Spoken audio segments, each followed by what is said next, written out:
Drought tolerance is one of the most important traits that we work on in all of our species. In a world where water shortages are becoming more and more common, developing varieties that use less water and educating the public and the end users and the local municipalities and governments about these varieties that can really be a water savings and still add a lot of benefits to the landscape and the environment is extremely important.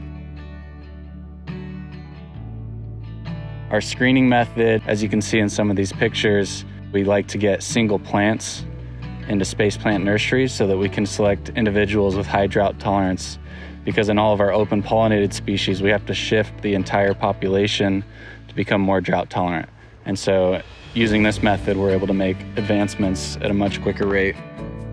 At the research farm in North Carolina, as well as evaluating drought in turf plots, we also do a lot of selection for drought tolerance in mowed space plants.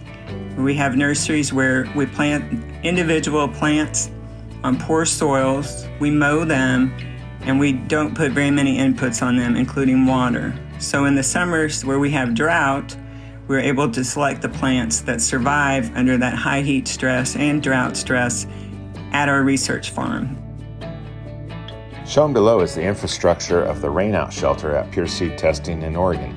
Its design allows us to control the environment by installing plastic covers over the top of these rails, which allows natural light to come in without the added rain we might get in Oregon. These trials have played an important part in developing the TWCA, known as TWCA, or the Turfgrass Water Conservation Alliance program. Here's Crystal with more.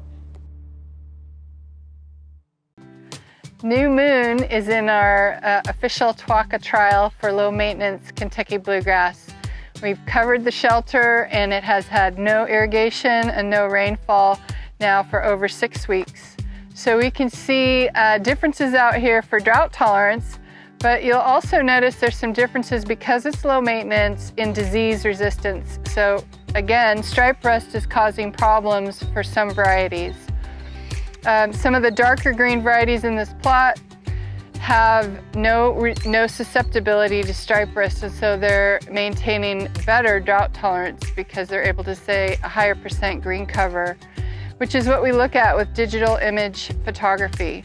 So we have a light box that we put over each plot where we capture with a photograph the % green, red, and blue pixels of each plot. And then we have a program where we run and we can do the statistics to tell us what % green each plot is throughout the season of the dry down.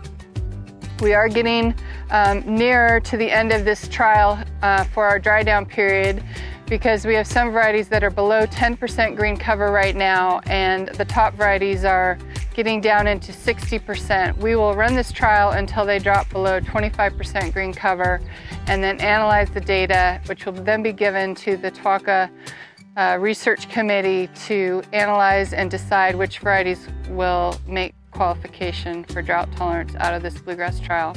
There are several locations like this across the U.S., and there will be multiple years of data that they will look at to make this decision. We're very hopeful for New Moon, as it looks very good at this location, but we'll wait to see what the data reveals.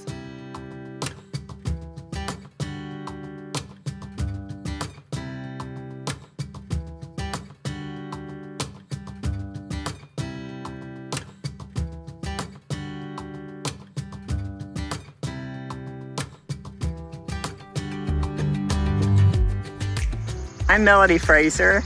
I'm the Director of Research at Pure Seed Testing East. Pure Seed Testing East is located in Roseville, North Carolina. At this research facility, we work on improving the summer performance of cool season turf grasses. We have breeding programs here in our warm season species also, and we're working to improve seeded turf types of Bermuda grass and zoysia grass. In our rainout shelters and our drought trials, we also evaluate the grasses visually, as well as using the digital and image analysis. We rate both drought tolerance and turf quality, and other agronomic traits like stripe rust resistance and other disease resistances like Crystal mentioned before. We evaluate drought in all species, not just Kentucky bluegrass like Crystal was showing you earlier. You can see Saltillo and Rain Dance at the top of this trial. Those varieties are both TWCA qualified, as well as Lifeguard, also showing good performance. In the Fine Fescue trial, you could see the 4 fine fescues that Pure Seed has that are TWCA qualified: Bighorn GT, Seabreeze GT, Xeric, and Enchantment. Bentgrass Fairway Trial, they turned off the water and were able to evaluate the drought. You can see the good drought tolerance that Pure Eclipse is showing in this trial. It's very routine for us to look at multiple traits in the same trial, and you can see that these plots have been evaluated for traffic or wear tolerance under drought stress, that Tirum and Full Moon also had good traffic tolerance as well as drought tolerance. Both of those varieties are TWCA qualified. A drought-tolerant turf grass can also be a tool for POA control during the summer. By reducing the amount of water applied, a turf area can be stressed enough to kill POA annua. A pre-emerge herbicide can then be applied along with water to reduce the amount of viable POA annua seeds, while the drought-tolerant variety has a quick recovery to a green turf with less annual bluegrass contamination. Creeping bentgrass is not a species under TWCA at this time. However, our new release creeping bentgrass PC 2.0, known as PC2 in Europe, was developed using less irrigation for deeper roots and better drought tolerance for bentgrass fairways or greens.